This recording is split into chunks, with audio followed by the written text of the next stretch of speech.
Bonsoir tout le monde. Aujourd'hui on se retrouve pour une nouvelle vidéo. On est mi-août, on doit être le 10 à peu près. Aujourd'hui on va poser un chasse-abeilles sur cette colonie pour récupérer les deux os demain matin. On va ouvrir la violette et celle-ci je vous la garde pour la fin. Je verrai si je vous en parle ou pas. Vous voyez, il y a l'enfumoir qui est déjà allumé. Je voulais vous faire une petite prévention. Bon, vous savez qu'il y a des feux un peu de partout. Je ne veux pas faire tout un drama sur tout ce que vous avez déjà pu entendre aux informations. Mais vous voyez, là où est-ce que je suis, c'est une prairie qui est très sec. Ça peut partir très vite un feu. Donc, quand vous allumez votre enfumoir, faites bien attention d'être dans un endroit qui est isolé, qui ne craint pas trop. Où est-ce que vous pouvez avoir de l'eau à proximité. Donc voilà, je fais un petit message comme ça de prévention. Donc du coup, là, je vais vous parler du chasse-abeilles, à quoi il va servir. Allez, générique.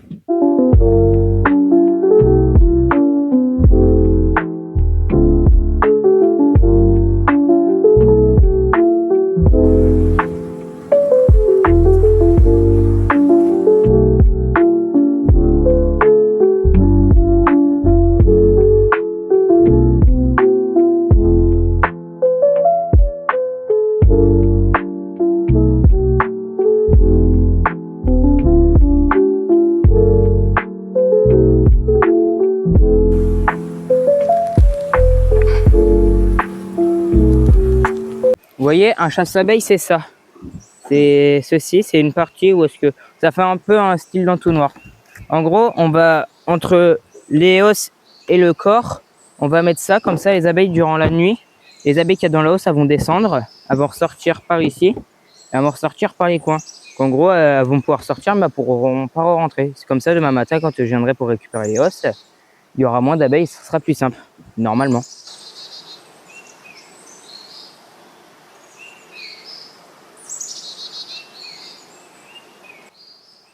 Peut-être à 30 pour le chasse-abeille en fait.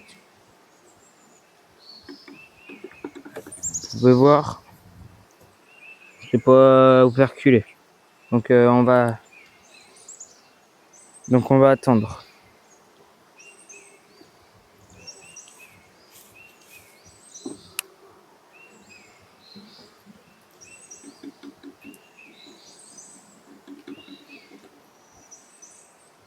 Ouais, on va attendre.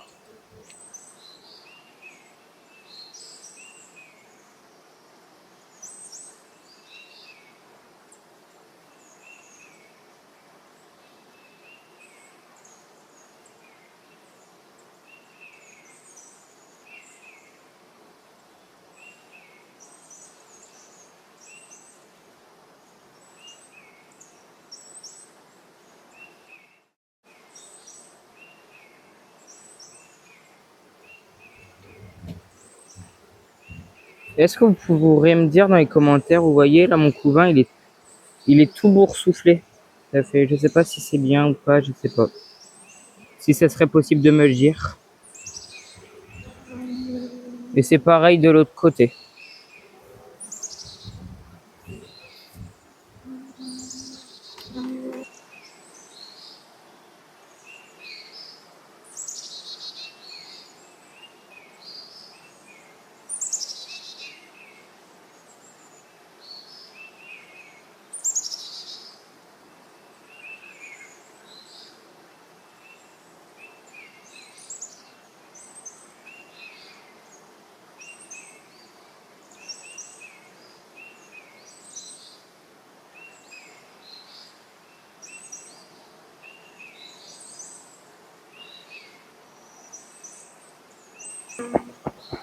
Non, non.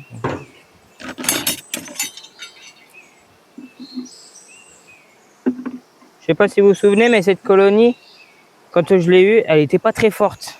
Donc là, je sais pas, ça fait un bon mois que je l'ai pas ouverte. Donc je vais voir ce que ça a donné. J'espère qu'il y a un beau couvain. La reine elle est 2026. Donc je sais pas ce que ça va donner.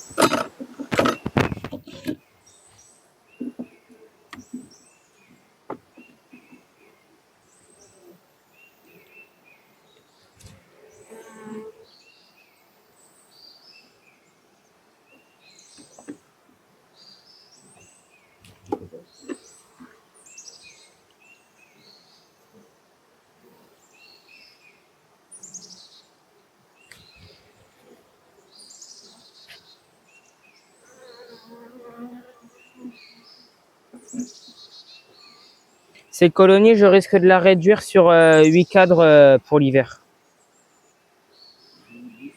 Non, non. Ah, un beau couvain.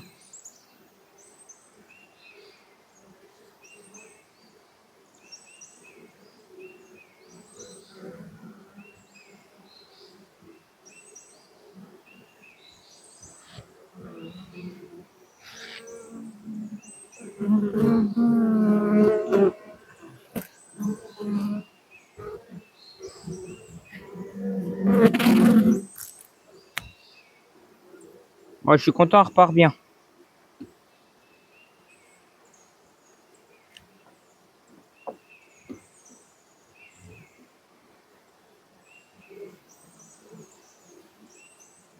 C'est pareil, ici aussi, il y a un beau couvain.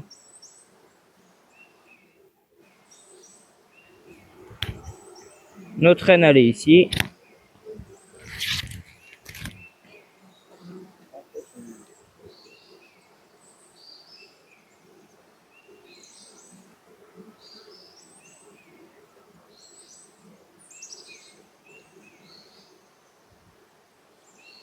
C'est bon, elle est dedans.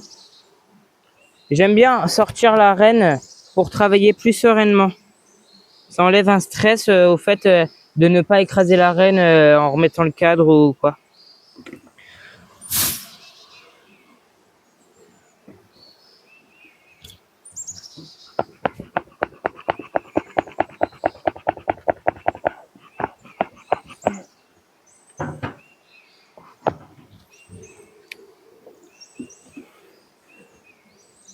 Non, et oui, il y a un vrai beau couvain dessus.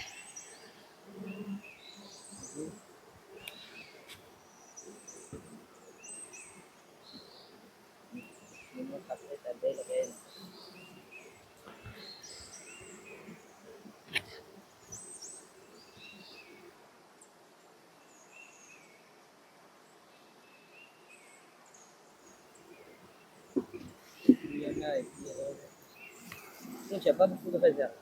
Bah non, non, non. Que proposes-tu? Que fais-tu si ça arrive comme ça? Comme mon frère disait, il n'y a pas beaucoup de réserves. Voire même pas du tout. Ah, ok, un tout petit peu ici, mais c'est vraiment pas beaucoup. Je sais pas trop. On verra, je verrai la semaine prochaine si ça a changé. Bon, ici, les cadres, ils sont toujours pas construits, c'est pas grave. Ouais. La colonie, je la réduirai sur 8 cadres pour l'hiver. Parce qu'elle n'est pas encore très grosse, elle n'est pas encore très développée. Mais au moins, elle est beaucoup plus belle qu'avant. Il va falloir que je la nourrisse pendant l'hiver, ça c'est sûr. Et au fait, la dernière fois, il y a une personne en commentaire qui m'a demandé j'avais quel âge. J'ai 15 ans. Donc j'ai 15 ans, oui, c'est une belle passion à avoir à 15 ans. Il n'y en a pas beaucoup qui l'ont. Donc voilà, je réponds à ta question pour la personne qui me l'avait demandé en commentaire.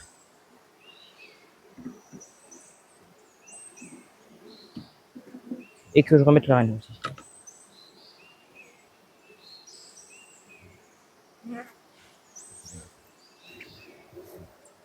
Vous voyez, ma reine, elle est blanche. Je sais pas si on le voit bien. Ma reine, elle a la marque blanche, ça veut dire qu'elle est de 2026. Bon, je vais la remettre.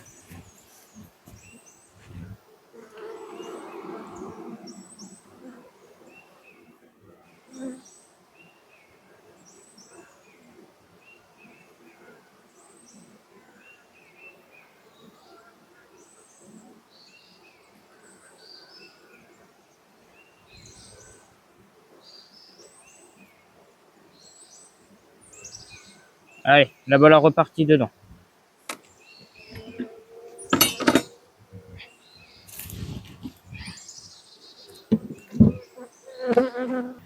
Bon, ce qui est bien, c'est que la violette, elle repart très bien. La rouge, elle a assez de provisions pour l'hiver, voire même beaucoup. Donc non, c'est pas mal. Bon, là, celle-ci, il faudra que je la nourrisse ou que je prenne un cadre de nourriture de la rouge et que je la mette dans la violette. Mais globalement, non, ça a l'air d'être plutôt bien.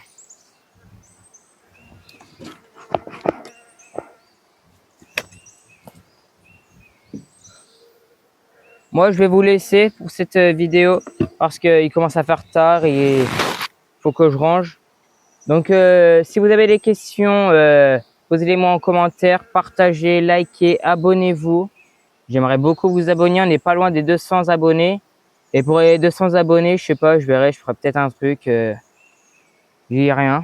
Donc, je sais pas parce que je ne suis pas sûr. Mais surtout, si vous avez des commentaires, vous pouvez les mettre. Si vous avez des conseils, dites-les moi.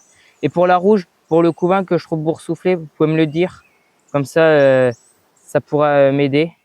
Et si, dites-moi aussi en commentaire ce que vous utilisez comme traitement pour le varroa. Je sais que moi, j'ai une bande d'Apivar à la maison et j'ai 2 bandes avec de l'acide oxalique pour le varroa. Donc, si vous avez autre chose comme traitement, vous pouvez me le donner. Allez, au revoir.